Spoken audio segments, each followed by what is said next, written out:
కేవీఆర్ గారు గుంటూరు జిల్లాలో ఏ నియోజకవర్గం తీసుకున్నప్పటికీ కూడా ఏదో ఒక స్పెషాలిటీ ఉండే పరిస్థితి. బాపట్లకు సంబంధించి రాజకీయంగా ఎలాంటి ప్రాధాన్యతలు ఉన్నాయి, ఎలాంటి విశిష్టతలు ఉన్నాయి, బాపట్ల రాజకీయాల గురించి మనం ఏం చెప్పుకోవచ్చు? మిత్రులారా, ముందుగా మీరు బాపట్ల గురించి అడిగారు కాబట్టి బాపట్లకి అనేక ప్రత్యేకతలు ఉన్నాయి. ఇప్పుడు ఈ ఎన్నికల కీలకమైన ప్రత్యేకత ఉంది. బాపట్ల కేంద్రంగా కొత్త జిల్లాగా ఏర్పడింది. గతంలో Bapatla assembly head quarter, parliament head quarter, Lok Sabha head క్వార్టర్గా ఉండేది. విచిత్రంగా ఏంటంటే బాపట్ల హెడ్ క్వార్టర్గా లోక్సభ నియోజకవర్గానికి 3 జిల్లాలు ఉమ్మడి గుంటూరు జిల్లాలో ఉంటే 4 అసెంబ్లీ నియోజకవర్గాలు ప్రకాశం జిల్లాలో ఉండేవి. ఆ విధంగా ప్రస్తుతం నియోజకవర్గాల పునర్విభజన తర్వాత అనుకోకుండా బాపట్ల పార్లమెంట్ ఎస్సీకి రిజర్వ్ అయింది. Okay sir. ప్రకాశంలో 4, గుంటూరులో 3 కొనసాగుతున్నాయి. నియోజకవర్గాల లోక్సభ నియోజకవర్గం ప్రాతిపదికగా తీసుకొని సంతనూతలపాడును మినహాయించి 6 నియోజకవర్గాల కేంద్రంగా సుమారు ఏడాదిన్నర క్రితం కొత్త జిల్లాగా ఏర్పడింది. కొత్త జిల్లాగా ఏర్పడిన తర్వాత 2024లో తొలిసారిగా ఎన్నికలు జరగబోతా ఉన్నాయి. ఒక సంవత్సరంన్నర నుంచి కొత్త జిల్లాగా ఆడ కలెక్టర్, ఎస్పీ అన్ని యంత్రాంగాలు మొత్తం ఉన్నారు. ఇవన్నీ ఒక పక్కన పెడితే బాపట్ల ఎడ్యుకేషన్ సెంటర్ ఎప్పటి నుంచో దాదాపు 5-6 దశాబ్దాల నుంచి బాపట్ల కేంద్రంగా వ్యవసాయ కళాశాల, వ్యవసాయ పరిశోధనా కేంద్రం, తర్వాత సముద్ర తీర ప్రాంతం, సూర్యలంక పర్యాటక కేంద్రం, మత్స్యకారులకి కాస్త ఉపాధి కలిగించేట చేపల వేట, సముద్ర తీర ప్రాంతం, ఇంకా Bapatla engineering college, old engineering college, Bapatla engineering college, పక్కనే ఉన్న చీరాల చేనేత కేంద్రం, ఇలా అనేక ప్రాధాన్యత ఉంది.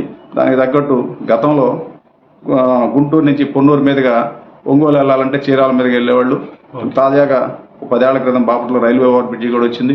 రకరకాల కారణాలతో విద్యా కేంద్రంగా కానీ అనేక కేంద్రంగా బాపట్ల బాగా అభివృద్ధి చెందింది. ఈ దశలో రేపు జరగబోయే అసెంబ్లీ ఎన్నికలు చాలా కీలకంగా ఉన్నాయి. ప్రస్తుతం అక్కడ కోన రఘుపతి వైకాపా ఎమ్మెల్యే కొనసాగుతూ ఉన్నారు. ఆయన 2 సార్లు వైకాపా నుంచి గెలుపొందారు.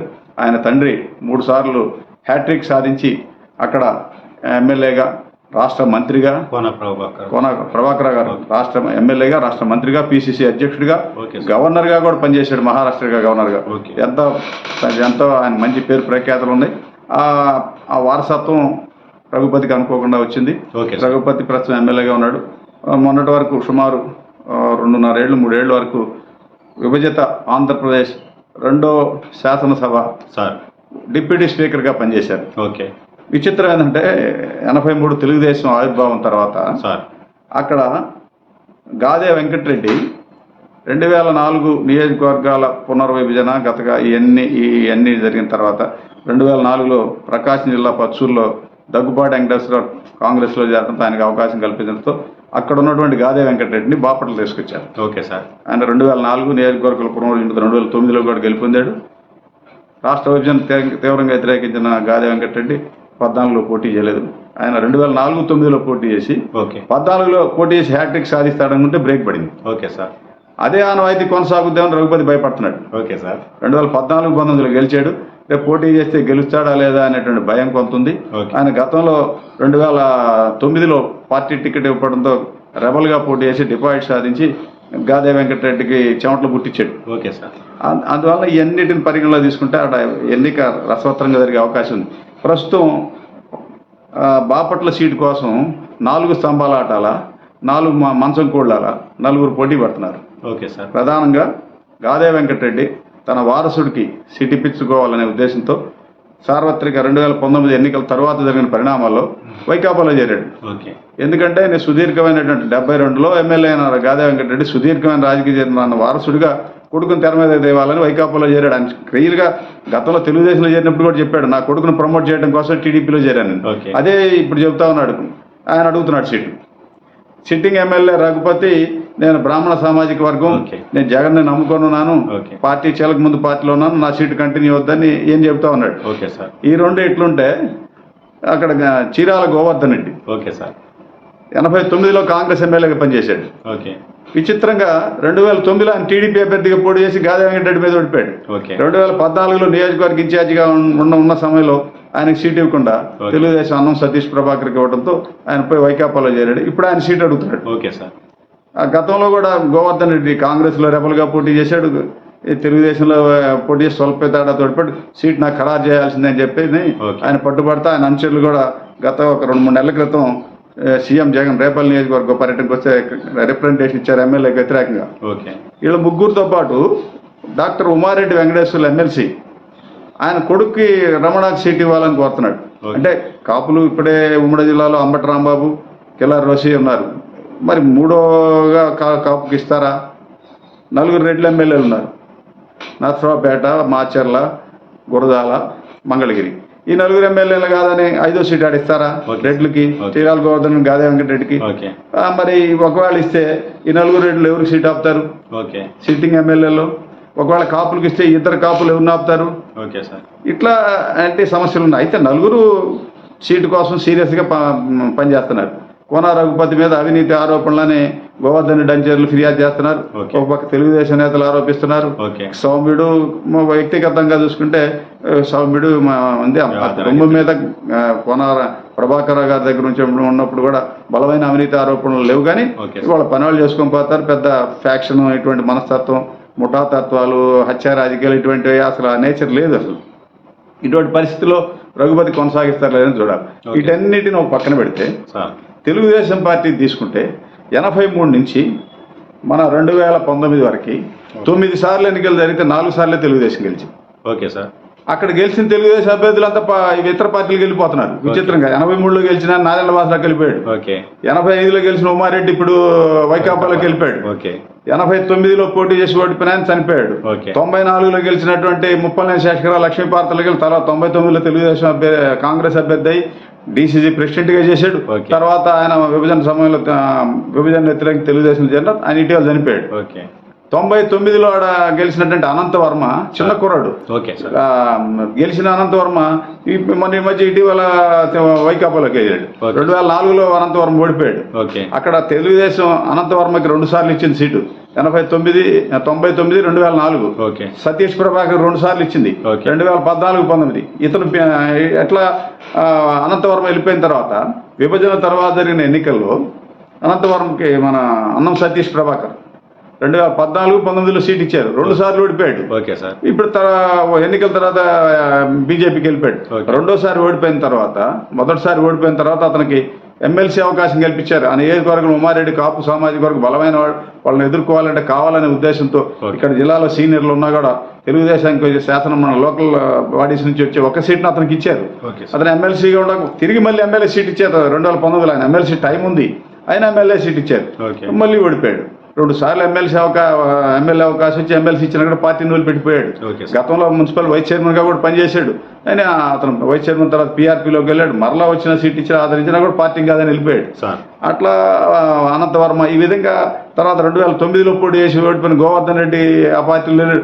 ఇప్పుడు మొత్తం మీద లెక్కేసుకుంటే గతంలో పనిచేసిన వాళ్ళు ఎవరు ఆ పార్టీలో లేరు, పోటీ చేసి ఓడిపోయిన వాళ్ళు. పార్టీలో మరి అక్కడ ఓటింగ్ అయితే బలమైన ఓటింగ్ ఉంది. ఆ ప్రాంతాన్ని ఏదైనా ఉమారెడ్డి బాపట్ల నుంచి ఎంపీగా కలిసి కేంద్ర మంత్రిగా చేశాడు. మరి పార్టీ అయితే బలహీనంగా లేదు. సరైన నాయకత్వం, సరైన స్ట్రాంగ్ బలోపేతమైనటువంటి అభ్యర్థుల ఎంపిక, పార్టీని అంటు పెట్టుకున్న వాళ్ళు అవకాశం లేపటం, గెలిచిన వాళ్ళు స్థానికంగా ఉండే స్థానిక ప్రతినిధుల మీద పెత్తనం చెలాయించడం. అన్నం సతీష్ ప్రభాకర్ ఎమ్మెల్యేగా ఓడిపోతే ఒక చిన్న ఎగ్జాంపుల్, అక్కడ బాపట్ల మండల ప్రెసిడెంట్ మానం విజేత్ అని ఆ అమ్మాయి చాలా సిన్సియర్గా పనిచేసే మహిళ. వాళ్ళకు వైకాపాలో వాళ్ళకి ఎంపీటీసీలు ఎక్కువ వచ్చినా వాళ్ళ కుటుంబ చరిత్రలు చూసుకొని వీళ్ళు మండల ప్రెసిడెంట్ అయితే ఆ అమ్మాయిని అనేక ఇబ్బందులు పెట్టాడు. పార్టీ అధిష్టాన వర్గం జోక్యం చేసుకొని అన్నం సతీష్ ప్రభాకర్కి నచ్చ చెప్పినా కూడా అమ్మాయి చివరికి 2019 ఎన్నికల సమయంలో అన్నం సతీష్ ప్రభాకర్ సీట్ వస్తే అమ్మాయి నిజాయితీగా పనిచేశారు వాళ్ళ కుటుంబం. మరి అట్లా స్థానిక సంస్థల వాళ్ళని ఉమారెడ్డి కూడా ఎమ్మెల్యేగా ఉన్న సమయంలో లోకల్ బాడీస్ వాళ్ళు ఫ్రీ హ్యాండ్ ఇవ్వకపోవటం, ఇట్లా రకరకాలుగా జరిగి బలమైనటువంటి నాయకత్వం లేకపోవటం. ఎంపీలుగా ఒకవేళ ఎంపీగా అక్కడ దగ్గుపాటి వెంకటేశ్వరరావు గెలిచాడు, చెమటా సాంబు గెలిచాడు. ఎంపీకి గెలిచిన వాళ్ళు చెమటా సాంబు తెలుగుదేశం 84లో గెలిచి తెలుగుదేశంలో లేడు. దగ్గుపాటి వెంకటేశ్వరరావు గెలిచి తెలుగుదేశం నుంచి బయటకు వెళ్ళిపోయాడు. అట్లా ఉమారెడ్డి గెలిచి బయటకు వెళ్ళిపోయాడు. రామానాయుడు గెలిచి చనిపోయాడు. ఇట్లా డిస్టర్బెన్స్, ఒక బలమైనటువంటి లీడర్షిప్ ని తెలుగుదేశం తయారు చేసుకోలేకపోవటం, వచ్చిన వాళ్ళు ఏమైనా ఈ పార్టీని ఉపయోగించుకొని బయటకు వెళ్ళిపోవటం, ఇట్లా ఉన్నాయి. మరి తాజాగా అన్నం సతీష్ ప్రభాకర్ బయటకు వెళ్ళిపోయిన తర్వాత వర్మ అనే ఒక బీసీ సామాజిక వర్గం రాజుల కుర్రాడికి బాధ్యతలు అప్పగించారు. అతను సిన్సియర్గా పనిచేస్తున్నారు. అటు పక్క ఏమైనా డిప్యూటీ స్పీకర్, మాజీ డిప్యూటీ స్పీకర్ రఘుపతి ఉన్నారు. వాళ్ళిద్దరి మధ్య పోటీ జరుగుతుందని ఇప్పుడు అనుకున్నారు. ఓకే. జనసేన కూడా కాపు సామాజిక వర్గానికి జనసేన కూడా బలమైనటువంటి ఓకే. ప్రభావితం చేసే దశలో ఉంది. ఓకే. జనసేనకు సంబంధించి ఉమారెడ్డి వెంకటేశ్వర్లు తెలుగుదేశం తరఫున ఒకసారి ఎమ్మెల్యే గెలవగా, ఓకే. అదే అంటే జనసేన అంటే కాపు సామాజిక వర్గానికి చెందిన ఉమారెడ్డి తెలుగుదేశం తరఫున 85 ఎమ్మెల్యే గెలగా, అదే సామాజిక వర్గానికి అన్నం సతీష్ ప్రభాకర్ 2 సార్లు ఎమ్మెల్యే పోటీ చేశారు. అంటే బాపట్ల కాపు సామాజిక వర్గం ఓకే. బలంగానే ఉన్నట్టు లెక్క. Okay sir. మీకు బాపట్ల మున్సిపల్ చైర్మన్ కూడా ఎక్కువ టైం కాపులే చేశారు, ఓసీ ఓకే. జనరల్ కానీ ఓసీ మహిళ అయినా కూడా. ఓకే. వీటన్నిటిని పరిగణి తీసుకున్నప్పుడు రేపు జనసేన కూడా కీలక పాత్ర వహించే దశ ఉంది. సార్. గతంలో ఆడ పీఆర్పీ కూడా పోటీ చేసి కాస్త యాక్టివ్గా రోల్ వచ్చింది. Okay sir. ఇలా ఉన్న పరిస్థితుల్లో తెలుగుదేశం ఓటింగు ఏ మేరకు పెరుగుద్ది, ప్రస్తుతం ఉన్నటువంటి రఘుపతి తిరిగి తన సీట్ సాధించుకుంటాడా లేదా అనేది అట్లా ఉంది. తర్వాత నియోజకవర్గాల పునర్విభజన తర్వాత కర్లపాలెం, పిట్లవానిపాలెం, బాపట్ల మండలాలు, బాపట్ల మున్సిపల్ కేంద్రం ఒక నియోజకవర్గంగా ఓకే. అందుబాటులో ఉండేది. ఉమ్మడి జిల్లాలో మనకి అప్పట్లో అది తెనాలి రెవెన్యూ డివిజన్లో ఉండేది. ఓకే. కొత్త జిల్లాల ఏర్పాటు తర్వాత బాపట్ల కేంద్రంగా ఒక రెవెన్యూ డివిజన్, ఒక జిల్లా హెడ్ క్వార్టర్ వచ్చింది. అక్కడ ఎస్పీ, డిఎస్పీ, కలెక్టర్లు అందరూ ఉన్నారు. ఈ విచిత్రం ఏంటంటే ఆ జిల్లా మనకు తప్ప మిగతా వాళ్ళకి అందుబాటులో లేదు. ఓకే. తెనాలి దగ్గర ఉన్న అమర్తులూరు, చేపురోలు, అమర్తులూరు, చుండూరు, వెంబురోళ్ళు బాపట్ల వెళ్ళాలి. ఓకే. అద్దంకిను, సంతమాగులూరు ఆ అమ్మూల మీద ఉండేవాళ్ళు బాపట్ల రావాలంటే, సంతమాగులూరు బాపట్ల రావాలంటే నర్సరావుపేట, చిలకలూరుపేట, బాపట్ల, చీరాల, బాపట్ల. అద్దంకి వాళ్ళు బాపట్ల రావాలంటే అట్లా అంటే అందువల్ల ఆ జిల్లా ఏర్పాటు అనేది కొద్దిగా ఇన్కన్వీనియంట్గా ఉంది. ఓకే. ఇప్పటికే చంద్రబాబు, లోకేష్ ఏం చేస్తున్నారంటే కొత్త జిల్లాల ఏర్పాటులో జరిగినటువంటి వాటన్నిటి సరి చేస్తా ఉంటున్నారు. మరి సంతనూతలపాడు బాపట్ల లోక్సభలో ఉంటుంది, కానీ జిల్లాలు వచ్చేసరికి దాన్ని ఒంగోలులో పెట్టారు. ఓకే. ఇట్లా వీటన్నిటి సరి చేస్తా ఉంటున్నారు. ఇవి కూడా రేపు ఎన్నికల్లో ప్రభావితం చేసే అవకాశం ఉంటుంది అక్కడ. Okay sir. ఇలా ఉంటే మొన్న జరిగిన ఎన్నికల్లో బాపట్ల పార్లమెంట్లో 4 అసెంబ్లీ సీట్లు తెలుగుదేశం గెలిచింది. Okay sir. 3 వైకాపా గెలిచింది, కానీ లోక్సభ ఓడిపోయారు. Okay sir. ఇట్లా ఇప్పుడున్న గతంలో ఉన్న గుంటూరు జిల్లాలోని 3 అసెంబ్లీ నియోజకవర్గాలు దాంట్లో కలిసినాయి. ఓకే. వేమూరు, రేపల్లె, బాపట్ల. అందులో వేమూరు తెలుగుదేశం ఎమ్మెల్యే ఉన్నారు. ఓకే. ఇప్పుడు ఆ బాపట్ల జిల్లా వరకు తీసుకుంటే వేమూరు నుంచి నాగార్జున మంత్రిగా ఉన్నాడు అక్కడ. Okay sir. తెలుగుదేశం పరంగా తీసుకుంటే సీనియర్లు ఉన్నారు. ఇటు పక్క నక్క ఆనంద్ బాబు, ఆయన సత్యప్రసాద్, ఓకే. అనగాని సత్యప్రసాద్, అటుపక్క ప్రకాశంలో నుంచి కలిసిన వాటిలో తీసుకుంటే గొట్టిపాటి రవికుమార్, ఓకే. ఈ పచ్చూరు నుంచి సాంబశివరావు, ఏలూరు సాంబశివరావు, ఓకే. వీళ్ళు బలమైన కేంద్రంగా ఉన్నారు. చీరాల 2 నియోజకవర్గ జిల్లాకి సెంటర్గా ఉంటుంది. చీరాల నుంచి ఎన్నికలిసిన కరణం బలరాం ఇప్పుడు వైకాపాలో ఉన్నాడు. ఓకే. ఆ జిల్లాకు సంబంధించి మోపిదేవి వెంకటరమణ, రేపల్లిలో ఓడిపోయిన వెంకటరమణ ఆయన రాజ్యసభ సభ్యుడిగా ఉన్నాడు. ఈ అన్నిటిని కూడా బాపట్ల కేంద్రంగా, బాపట్ల హెడ్ క్వార్టర్లో గెలుపొంది జిల్లాలో మనం తన పట్టు నిలబెట్టుకోవాలని వైకాపా. Okay sir. ఎప్పటి నుంచో మనం ఓడిపోతా వస్తున్న సీట్ నిలబెట్టుకోవాలని తెలుగుదేశం. కారణాలు ఏమైనా కావచ్చు, కానీ 2004 నుంచి ఆడ వరుసగా తెలుగుదేశం ఓడిపోతా వచ్చింది. ఓకే. 2004-9లో గాదే వెంకటరెడ్డి ఓకే. తెలుగుదేశం అభ్యర్థులు ఓడిపోయారు. 2014-19లో కోన రఘుపతి ఓకే. తెలుగుదేశం వాళ్ళు ఓడిపోయారు. ఇప్పుడు 5వ ఎన్నిక, 4 సార్లు వరుస విజయ ఓటములతో నియోజకవర్గంలో 4 సార్లు ఓడిపోయిన తర్వాత ఎవరుంటారు రంగంలో పూర్తిగా యాక్టివ్ స్టెప్లో? 2004లో అనంతవరం ఓడిపోయాడు, 9లో చీరాల గోవర్ధన్ రెడ్డి ఓడిపోయాడు, ఓకే. 14-19లో అన్నం సతీష్ ప్రభాకర్ ఓడిపోయాడు. ఓకే. ప్రస్తుతం ఈ 3 తెలుగుదేశంలో లేదు. Okay sir. ఈ 3 అంటే ఒక విధంగా ఇప్పుడు అన్నం సతీష్ ప్రభాకర్ బీజేపీకి వెళ్ళిపోయాడు, కానీ గోవర్ధన్ రెడ్డిని అనంతవర్మ వైకాపాలో ఉన్నారు. Okay sir. మరి ఇప్పుడు మళ్ళీ కొత్త నాయకుడిని ఎత్తుకోవాల్సి వచ్చింది, వేగేశ్వర నరేంద్ర వర్మని ఎత్తుకోవాల్సి వచ్చింది. అంటే ఏంటి దాని అర్థం? పదే కొత్త అభ్యర్థులను ఎత్తుకోవడం అది ఒక ప్రయోగశాలగా మిగిలింది తప్ప ఓ పర్ఫెక్ట్ లీడర్ని ఎన్నుకొని దానికి ఒక నియోజకవర్గ బాధ్యతలు ఒక చెప్పాలి. 89లో రాజుగారు ఓడిపోయాడు, ఆయనకి మళ్ళీ 94లో ఛాన్స్ వస్తుంది, గెలుచుద్ది అనుకున్నారు. 94 అనూహ్యంగా లక్ష్మీపార్వతి మద్దతు ముప్పలనేని శాస్త్రి గారు తెర మీదకి వచ్చాడు. ఆయనకి సీట్ ఇచ్చారు. ఆయన గెలిచిన తర్వాత జరిగిన పరిణామాల్లో ఆయన లక్ష్మీపార్వతి వర్గంలో ఉంటాం, ఎన్టీఆర్ వర్గం వెళ్ళి చంద్రబాబు వర్గం ఒకటి విడిపోవటం, ఇలాంటి డిస్టర్బెన్స్లు వచ్చి మళ్ళీ ఆయనే 99లో కాంగ్రెస్ అభ్యర్థి తెలుగుదేశం తరఫున పోటీ చేశాడు, కాంగ్రెస్ తరఫున పోటీ చేశాడు. ఇట్లా ఇట్లా ప్రయోగాలు రకరకాల వాటితో అక్కడ ఉండే కేడర్ కూడా ఓకే మనం ఎంతవరకు తాతా జయప్రకాష్ అని 1987లో బాపట్లలో డైరెక్ట్ గెలిచిన మండల president senior leader. Okay sir. ఈ చంద్రబాబు విభజన తర్వాత సీఎం సమయంలో రాష్ట్ర గౌడ కార్పొరేషన్ చైర్మన్ చేశాడు. అటువంటి వాళ్ళంతా సీనియర్ లీడర్లు పార్టీకి సపోర్ట్ గా ఉన్నారు. వాళ్ళందరూ నాన్న ఉమారెడ్డి అప్పట్లో వాళ్ళని ఎదగనేయలేదు. 83లో గెలిచిన రాజు గారు నాదెళ్ల బాసరాకి వెళ్ళిపోయాడు. ఇలా డిస్టర్బెన్స్లు జరుగుతా రావడం ఇవన్నీ రకరకాల కారణాలతో ఆడ పార్టీ ఎదగలేకపోతుంది. సరైన ఓటింగ్ ఉన్నా కూడా వాళ్ళని ఉపయోగించుకొని ఒక లీడర్షిప్ని తయారు చేసుకోవడంలో తెలుగుదేశం పార్టీ ఫుల్ ప్లేట్గా కాన్సన్ట్రేషన్ చేయలేకపోయింది. దానికి ప్రధాన కారణం ఏంటంటే అది గతంలో పార్లమెంట్ హెడ్ క్వార్టర్ కావటం, తెనాలి రెవెన్యూ డివిజన్లో ఉండటం, గుంటూరుకి పెద్దగా అటాచ్మెంట్ లేకపోవటం, ఈ రకరకాల రీజన్స్తో అది వెనకబడింది. ఇప్పుడు ప్రజెంట్ లెక్కేసుకుంటే అదొక సపరేట్ జిల్లా అయింది. ఆ జిల్లాకి ఏలూరు సాంబశివరావు పార్టీ ప్రెసిడెంట్గా పెట్టారు. ఆయన పర్చూరు ఎమ్మెల్యే. పర్చూరు నుంచి బాపట్ల రావాలంటే చీరాల వచ్చి చీరాల నుంచి ఇటు రావాలా, చిలకలూరుపేట, చీరాల, బాపట్ల రెగ్యులర్ యాక్సెస్ ఇట్లా రవాణా సౌకర్యాలు ఎన్ని ఉన్నాయి. వీటిని అధిగమించాలంటే ప్రభుత్వం మీద ఉన్న వ్యతిరేకతను దృష్టిలో పెట్టుకోవాలి. అక్కడికి చంద్రబాబు ప్రత్యేక దృష్టి పెట్టి రకరకాల కార్యక్రమాల్లో అక్కడికి వెళ్తానే ఉన్నారు. లోకేష్ ఇట్లానే సమీపంలో ఇప్పుడు ఇటు పక్క అంటే గుంటూరు జిల్లాలోని 3 నియోజకవర్గాలు వేమూరు ఆనందబాబు, అనగాని సత్యప్రసాద్, వాళ్ళిద్దరు సీనియర్లు. బాపట్ల కంటే వీళ్ళిద్దరు అనగాని సత్యప్రసాద్ 2 సార్లు గెలిచి ఇప్పుడు 3వ హ్యాట్రిక్ ఉన్నాడు. ఆనందబాబు కూడా 2 సార్లు గెలిచి మంత్రి చేశారు. వీళ్ళిద్దరు కొంచెం ఆ నియోజకవర్గం మీద దృష్టి పెట్టి ఆ లీడర్కి కొంచెం లిఫ్ట్ ఇవ్వాలి. కొంచెం అనంతవరం ఇప్పుడు ప్రజెంట్ ఉన్న వేగేశ్వర శర్మకి ఆర్థిక వనరులు పుష్కలంగా ఉన్నాయి. అయినా ఎన్నికల్లో కొత్త 2019లో పోటీ చేయడానికి రెడీ అయితే చివరి నిమిషంలో అన్నం సతీష్ ప్రభాకర్కి కాపు సామాజిక వర్గాన్ని సీటు ఇకపోతే కుదరదని చెప్పి ఇచ్చి చంద్రబాబు అప్పుడు గాదే వెంకటరెడ్డిని వాళ్ళిద్దరిని ఒప్పించి మీకు ఎమ్మెల్సీ ఇస్తానని చెప్పి నచ్చజెప్పేది చేశారు. ఇప్పుడు తిరిగి ఆయన పోటీ చేయాలంటే చట్టసభలకి పోటీ చేయడం తొలిసారి వర్మ. సో అటు పక్క సిట్టింగ్ ఎమ్మెల్యే కోన రఘుపతిని తీసుకుంటే 2 సార్లు గెలిచాడు. అంతకుముందు రెబల్గా పోటీ చేశాడు. అంటే 3 సార్లు పోటీ చేసి 4వసారి చేయబోతున్నాడు. ఆయన తండ్రి 4-5 సార్లు అక్కడ పోటీ చేశాడు.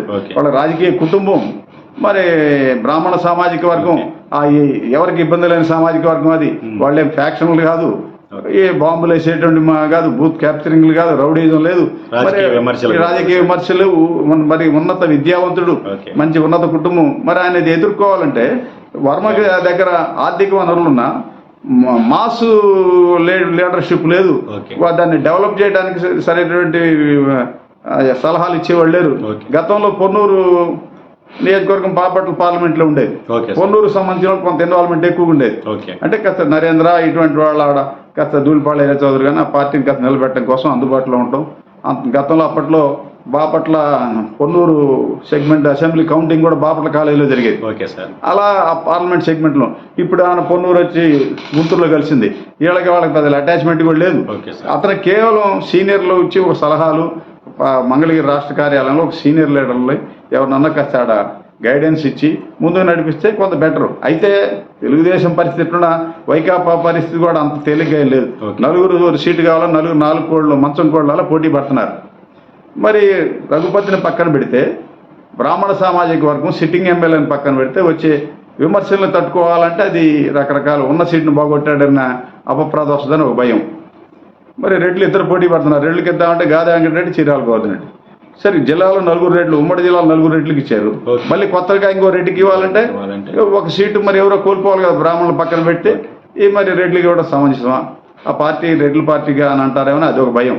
పోయినసారి చీరాల గోవర్ధన్ రెడ్డి వర్గం పెద్ద ర్యాలీ నిర్వహించి సీట్ ఇవ్వడానికి హైదరాబాద్లో గొడవలు చేసి మన జగన్ కూడా కలిసింది. సరే ఇవన్నీ ఇట్లుంటే చాప కింద నీళ్ళ ప్రణాళిక కమిటీ చైర్మన్ తెలుగు మేనిఫెస్టో రచయిత నేను అని చెప్పని ఉమారెడ్డి చాప కింద నీళ్ళ నా కొడుకు సీట్ ఇవ్వాలా, పక్కన అల్లుని పెట్టాడు. అది ఏమన్నా గుంటూరు జిల్లా కాబట్టి ఈ జిల్లాలో కాపు సామాజిక వర్గం ఒక సీటు ఇవ్వకపోతే అట్ట అని చెప్పి ఉమారెడ్డి కొడుకు రమణాన్ని లైన్లో పెట్టాడు.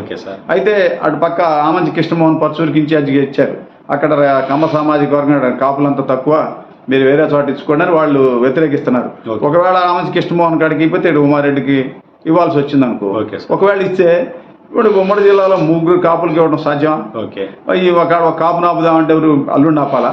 ఉమారెడ్డి అల్లుడిని ఆపాలా, లేకపోతే మంత్రి అంబటి రామని ఆపాలా? అట్లా 4 సీట్ ఆశిస్తున్నారు కానీ వాళ్ళకి సిట్టింగ్ ఎమ్మెల్యేని పక్కన పెట్టి కొత్త వాళ్ళని ఇవ్వడం అనేది వాళ్ళకి తేలికైన విషయం కాదు. Okay sir. ఇటు పక్క ఎవరు లేరు కాబట్టి వర్మ కన్ఫర్మ్ చేశారు. ఓకే. అది బీసీ సామాజిక వర్గం. బాపట్ల పార్లమెంట్లోకి వచ్చేసరికి 2 ఎస్సీ సీట్లు ఉన్నాయి, సంతనూతలపాడు, ఓకే. వేమూరు. 2 ఎస్సీలు, రేపల్లి సిట్టింగ్ ఎమ్మెల్యే బీసీ.